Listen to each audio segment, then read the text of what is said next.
आज आपण पॉपाईज Louisiana kitchen नावाचा जो अमेरिकन ब्रँड आहे चिकनचा, त्याचं चिकन खाणार आहोत. KFC सारखंच आहे, सेमच आहे, म्हणजे अगदी त्यांचा मेन्यू अगदीच सेम आहे. पण नवीन नवीन त्यांनी आता भारतात सुरुवात केली आहे. तर हे त्यांचे चिकन पॉपकॉर्न आहेत आणि मी घेतलाय वूड स्मोक फ्लेवर. बाकी पण वेगळे वेगळे फ्लेवर आहेत त्यांच्यात, काहीतरी कोरियन वगैरे, पण मी वूड स्मोक घेतला कारण मला वाटलं हा कदाचित छान असेल. आणि हा खरोखरच खूप टेस्टी आहे. मी खाली पडलेला मसाला थोडा खाऊन बघितला, तो खूप टेस्टी आहे. आणि यांचं जे चिकन आहे ना ते KFC पेक्षा जास्त ज्युसी आहे. थांबा, आतला तुम्ही आता हा पॉपकॉर्न मी अर्धा खाल्लाय, आतमध्ये चमकतंय बघा, कारण हे ज्युसी आहे. ते चमकतंय म्हणून ज्युसी नाहीये, ते ज्युसी आहे म्हणून चमकतं. अगदी सॉफ्ट आहे हे KFC पेक्षा.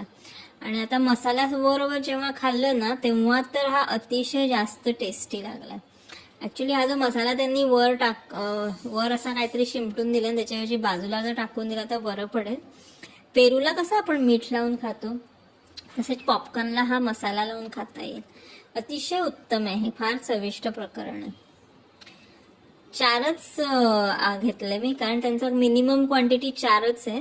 आणि ते पण 179 म्हणजे 179 रुपयाला पडले. टॅक्सेस धरून 187 रुपीजला पडले. थोडं महागडं प्रकरण आहे, पण चव, KFC चव आणि सॉफ्टनेस हे KFC पेक्षा उत्तम आहे. आणि हा जो खाल्ला ना मी आता एकदम मसाल्याने भरलेला, तो तर म्हणजे हा अतिशय उत्तम होता. आणि नंतर मग मी चिकन रोल घेतला.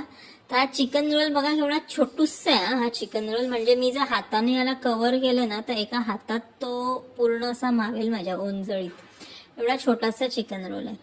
250 रुपयाचा आहे. आणि हा KFCचा कमी किमतीचा असतो आणि थोडा मोठा पण असतो. आत्ताच मी कौतुक केलं यांच्या चिकनच्या क्वालिटीचं, पण आत्ताच यांनी माती खाल्ली चिकन रोलच्या साईजमध्ये. आणि एकदम असं ना आम्ही गार्लिक फ्लेवर घेतला तर अगदीच असा गार्लिक अशी लसणाची चव आहे त्याला. तर हा खाण्यात काय मला एवढा इंटरेस्ट, मजा नाही आली. आणि नंतर मग मी यांचा व्हेज बर्गर पण घेतला. तर असा दिसतो यांचा व्हेज बर्गर नेहमीसारखाच. हा काहीतरी त्यांचा ब्रिओश बन आहे म्हणे, ब्रिओश बन. हा खालून तर मला चक्क जळल्यासारखा वाटतोय, कदाचित असाच असावा, मी तर पहिल्यांदा खाते ब्रिओश बन. आणि काही नाही, आपलं तेच फ्रोझन पॅटीची चव, तेच कांदा, तेच लेटस, तेच मयानीज. तर इथे जाऊन व्हेज खाण्यात काही अर्थ नाहीये. चिकन पॉपकॉर्न मात्र नक्कीच खाण्यासारखे आहेत, नवीन नवीन फ्लेवर आहेत आणि खूप ज्युसी पण आहे यांचं चिकन. बाकी ठीक आहे, बाकी काय अर्थ नाहीये.